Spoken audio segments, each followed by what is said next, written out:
Alright guys, my name is Rick and today we will be doing a penny acid lab. So first of all, you will need some 20 to 30 dull pennies. You need about a teaspoon of salt, some nails, steel nails, some cooking vinegar, 5% acidity is good, a cup to hold your things, and tissue to clean things up. First of all, you want to add the salt into your glass first. Next, you want to pour the vinegar inside your cup to make a salt electrolytic solution with the vinegar, as you can see here.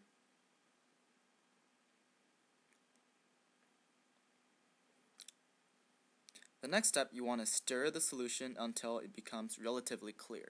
It's okay if you have excess salt. We just want visibility, so you don't want too much salt in there. But a little bit extra doesn't hurt the reaction. So stir it and until it's good. Now you want to dip one penny halfway inside the vinegar. This will actually clean the penny up to show you, what kind of reaction that's going on. You might observe little bubbles. That's because the copper oxide on the surface of the dull penny is actually reacting with the vinegar in the solution. So now you want to put all your pennies in there after observing your first penny, and you know what's going to happen, and you know that the vinegar is going to clean your pennies. So put them in there, and we want all the copper oxide to dissolve in the vinegar solution. So when the pennies come out, it'll be shiny and new, while the dull layer, the copper oxide, will remain inside the solution as ions. After about 10 minutes, you want to remove about half of the pennies out on a paper to dry. Make sure you don't rinse these pennies with water. You want the leftover vinegar and the salt to remain on the pennies.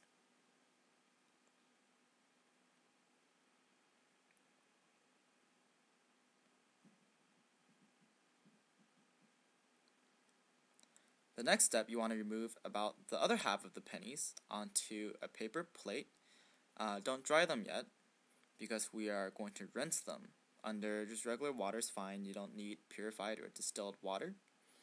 So rinse these pennies, and after you rinse them, actually the two batch of pennies will look approximately the same. They'll look shiny and new. Now what you want to do is you want to put the rinsed pennies onto a paper towel to dry them, and make sure they are dry and the water will just evaporate over time. While we leave our pennies there, you can see that the copper oxide is actually dissolved in the vinegar salt solution. So you can put, 2 nails in to make copper plated nails, because the copper is more electrolytic, so it will actually react with the nails to form a little thin coat. And here we have the finished product. You can see that with the vinegar, the penny reacted with air to form copper oxide again. That's why you have the green thing, just like on the Statue of Liberty. On the other hand, you have the copper that is rinsed off with water. You can see that it's shiny and new because the reagent was washed off, so that's why it doesn't react with water as quickly. Now you can see the copper nails. You can see clearly that one of these copper nails that was dropped all the way in has a thin copper plate on the outside. And that is our demonstration today of the penny acid lab.